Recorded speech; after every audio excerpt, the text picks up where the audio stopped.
Hazards in the workplace are a fact of life. No matter what you do, there's the need for personal protective equipment on many of the jobs you perform. Health hazards, eye hazards, noise, and chemicals. Whether or not you use personal protective equipment is really up to you. If you choose not to, your attitude may be the biggest hazard of all. Personal protective equipment is one of the best ways to protect your own health and safety. You've seen it all before. Eye protection that's uncomfortable, equipment that gets in your way, and thousands of other excuses for not wearing protection when it's required. When personal protective equipment is provided by your employer and its use is required, it's your job to wear it. Maybe your equipment isn't comfortable or convenient as you'd like it to be, but you should convince yourself that your health and well-being are worth the effort. Stop for a minute and consider the risks. What if you lost an eye or hand or became exposed to a life-threatening illness? Is it really worth the gamble?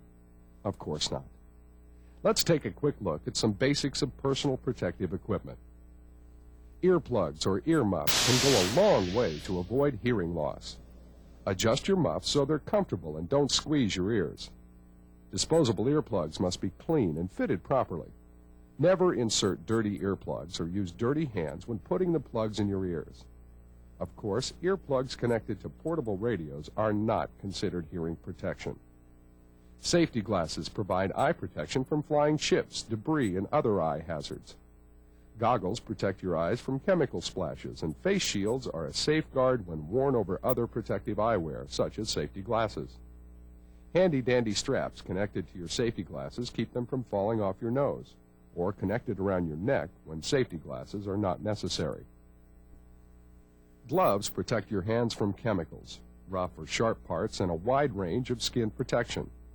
Keep in mind that there are literally hundreds of different types of gloves, each designed for a specific purpose, so select the proper glove for the job.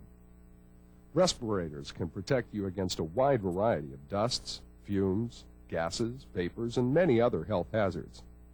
One of the most misused respirators in the industry is the dust mask.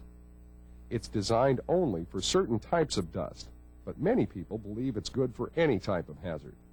A dust mask cannot be used for spray painting or other types of vapors. Each specific hazard must have the proper respirator that provides protection for that hazard. Proper fitting of respiratory equipment and the wearing of equipment as it was intended is equally important. The old standby. Hard hats protect your head from low-hanging or falling objects.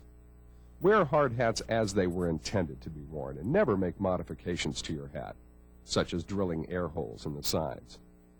Each hat is engineered for impacts, and if you modify the hat, you could damage it to such a degree where the hat will not afford the design protection. Some caps are not engineered for falling objects or impacts. Some caps use areas where there are bump hazards and not falling objects.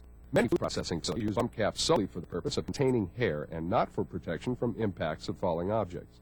Boots and shoes are good personal protective equipment. Even if your job doesn't require steel-toed safety shoes, leather-topped shoes can provide a degree of protection from chemical splashes, petroleum products, and small cuts, bruises, and abrasions. Your shoes should be in good condition, and the soles of the shoes should be slip-resistant.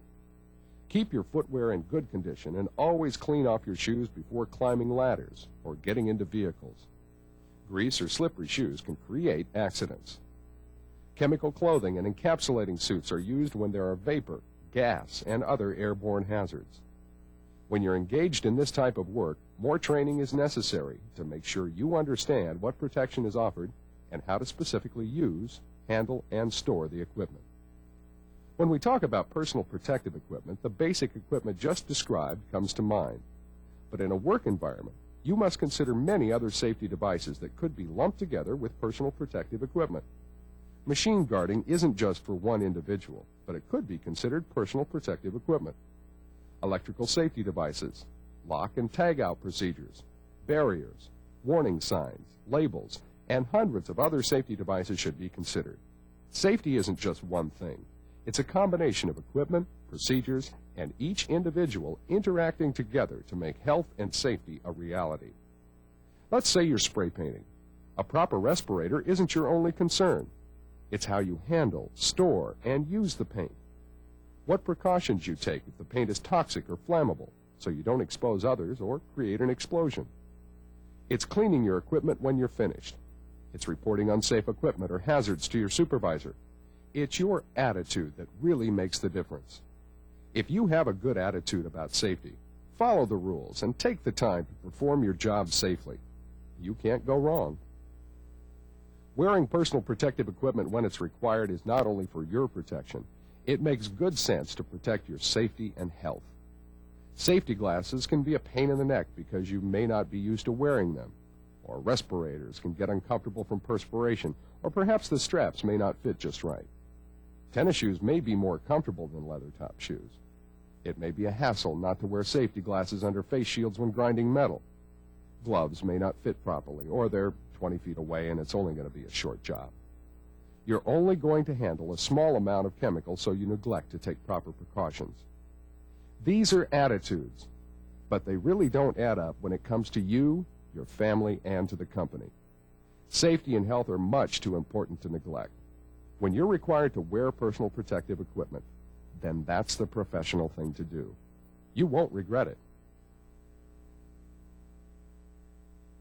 Effective July 5, 1994, the Occupational Safety and Health Administration requires employers to conduct an assessment of hazards in the workplace that may require the use of personal protective equipment and to certify that such an assessment has been completed. This means the company should identify potential hazards in the workplace and what type of personal protective equipment is to be used for each potential hazard. Documentation that the assessment has been completed is an important part of this requirement.